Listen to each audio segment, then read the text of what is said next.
Have you heard that home prices in the U.S. are continuing to rise and that most Americans are being priced out of the American dream of home ownership? Some say that we're in a real estate bubble, but it may not be the real estate bubble that you're thinking about. So let me ask you, what happens to bubbles?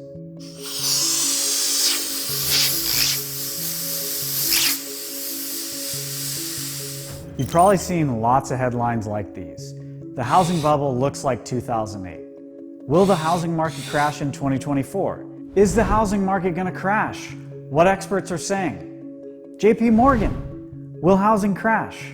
When you read news articles like this, it's really hard to determine how it affects you. Make sure you stick around until the end of the video because we're going to break it down in 4 easy to understand points. Before we start, as usual, if you appreciate me putting all this information together for you, it would really mean a lot to me if you hit that like button and subscribe. Either one of those helps out the channel tremendously and I genuinely appreciate it. All right, let's get started. There can be many things that lead to a housing bubble. Factors that caused the 2008 crash were elements like making bad loans to buyers that didn't have good credit, borrowers not having acceptable income to actually pay those mortgage payments. This artificially raised home values until the bottom fell out. Home values plummeted as foreclosure rates increased like a forest fire. Banks failed and the stock market plummeted by 50%, erasing many Americans' wealth overnight. So what's caused our current bubble? Let's look at what's contributed to the current bubble we're in now.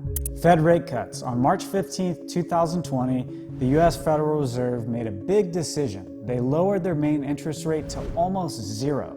This hasn't happened since the 2008 financial crisis. Why? Well, there was a pandemic going on and the Fed wants to help the economy. They know the pandemic might harm how the economy works soon, so they cut the interest rate to try to keep the economy steady and strong. There's a lack of housing inventory. The shortage of houses in the U.S. happened because of a mix of reasons that mess up the balance between how many houses are available and how many people want them. Things like the pandemic, expensive materials, problems getting them delivered, not enough workers, and big gaps in building homes all play a part in this. Big investors and problems from the last economic downturn also make it hard for people to buy homes. As mortgage rates go up, it gets harder for folks to afford homes. Buyers are competing on what's for sale, outbidding each other, making prices go up. Right now, there's only enough houses to last about 3.5 months, which just isn't enough. Fixing this problem needs long-term plans that are smart and not just quick solutions. Low mortgage rates. In 2020, something big happened in the housing and mortgage worlds. Mortgage rates dropped a lot, making history. At the beginning of the year, they were at 3.51% in January, which is the lowest in years.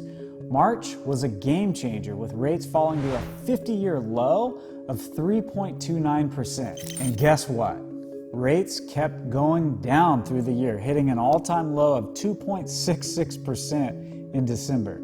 Even with all the uncertainties in the economy, this huge drop made lots of people want to refinance or buy homes, making a big impact on the housing market, especially during the pandemic. This helped to increase your ability to buy a home, even as prices climbed. Let me know in the comments below if you think this helped or hurt the market overall.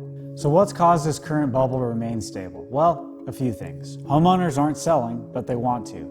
Many homeowners really want to sell their houses, but they're holding back because of the incredibly low mortgage rates they have. Nearly 80% of these potential sellers are worried that if they sell now, they'll lose out on those great rates. Many of these homeowners have an average rate of 3.5%. Another interesting point is that Gen X and baby boomers account for 70% of the 84.7 million owner-occupied homes in the U.S., and they aren't selling. Now, are you thinking, is it really my parents' fault that the average home price in the U.S. is $495,000? Many want to buy homes, but they can't afford today's rates. For the past 10 months, rates have been creeping up and up, just like a roller coaster when it's climbing to the highest point of the ride. As you go up, you hear the chains pulling the coaster up the track.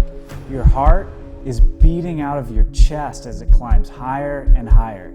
As you reach the top, it feels as if it comes to a complete stop, but then you start to creep over the edge. Your stomach becomes uneasy, and you know the drop is coming. So, are we at the top of this mortgage roller coaster rate ride? So what's going to add pressure to the bubble? New buyers. The 30-year fixed rate has been dropping for the past 8 weeks, and it might even go lower, possibly below 6% soon because inflation is easing. Around 3.1 million additional households would be able to buy a median-priced home if rates go down to 6%, meaning more buyers can re-enter the race to buy a home. 2, boomers are ready to cash in and downsize whenever rates drop. This generation is sitting on nearly 18 trillion in wealth, according to a study released by Redfin in August. But they aren't headed for the retirement home with all that cash. Most have their eyes set on the humble starter home. Now millennials and Gen Z will be competing against the wealthiest generation ever for what they need most: affordable housing. How you can prepare yourself to take advantage. For sellers, if you're a homeowner considering selling, evaluate your situation based on the local market conditions, not the rate. There might be an opportunity to capitalize on the current equity you have and favorable selling conditions before a potential influx of inventory alleviates the market tightness. For buyers, if you're in the market to buy a home, monitor interest rate trends closely. Waiting for a potential rate decrease might increase affordability, but be aware that competition could intensify if rates drop, leading to increased demand and potential price escalation. Remember, market conditions can vary significantly based on your location, so it's important to consider local factors and seek advice from real estate professionals before making any significant decisions. The most important factor to consider is simply affordability. You want to be comfortable with your monthly payment. Most of you are concerned that prices will continue to climb and that affordability will decrease, but it's highly unlikely that we're going to see a crash like we saw in 2008. One thing you could see is price growth continuing to slow. As long as you buy something that you can afford and you plan to hold on to it for the next 5 to 8 years, the slowdown shouldn't make much of a difference. One thing that would make a difference is if you hit that like button and subscribe if you haven't done so already.